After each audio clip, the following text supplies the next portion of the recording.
I will explain how Java code executes internally. First of all, we write a Java code and it is also known as a source code. And we have to save that file it in a .java extension. And this source code is in a human readable text. So computer does not understand human readable language. That's why we need compiler here. Compiler is nothing but just a software program that's come along with the JDK installation. And compiler is the responsible for converting our source code into the bytecode. If we see in other languages like C++, compiler will convert source code directly into the machine code and computer will execute it. But in a Java compiler will convert source code into the bytecode instead of machine code. But this bytecode does not run directly in our system. We need a JVM to run.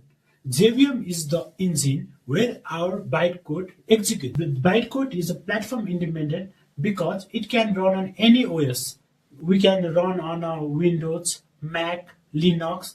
That's why Java is also known as a platform independent, right? And we can find JVM after the installation of JDK. We will see the architecture of Java, JDK, JRE, JVM in our other videos. For now, just remember that we need a JVM to run our bytecode. After conversion of the source code into the bytecode, and it will store in a .class file. JVM will load that class file into the memory and checks the bytecode for the verification and for the security issues. That's why Java is also known as a secure language because of that bytecode verification. JVM is also responsible for the memory management, to whom how much memory should be allocated. It is decided by the JVM. JVM uses a two execution engine to execute a bytecode. One is an interpreter and another one is a JIT compiler.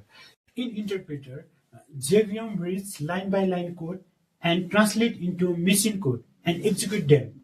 But in a JIT compiler, if there are frequently used bytecode, frequently used methods are available, then it will convert directly into the machine code for the fast performance.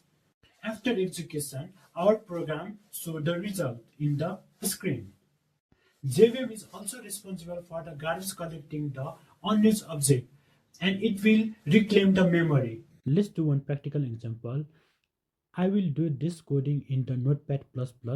Instead of using the IntelliJ or Eclipse, I will show you how to run through the command. Okay. This is one Java class. You are seeing the keyword public class, right? And this is a name of the class name. It's a file name. And we will see detailedly in the object oriented class when we are reading what is class, what is object. At that time we will read detailedly. For now, just remember that this is a Java class or a source code where we are just commanding the computer to print. This is the first Java song history to the console. This will print what is inside. We command to print, right? For now, we command computer to print this sentence. Let's do how it is gonna work. This is human readable form, right? This is called the source code. Then we need to save this file in a what? .java file extension. So we will put the name of the class Java song .java, right? .java. Yes. Okay. Now save it. Save it. Yes. Now go to the command of that directory. Let's go. Then computer will not understand this human readable language, so we need compiler, right? So we need to convert source code into the bytecode with the help of command. We have a javac compiler here.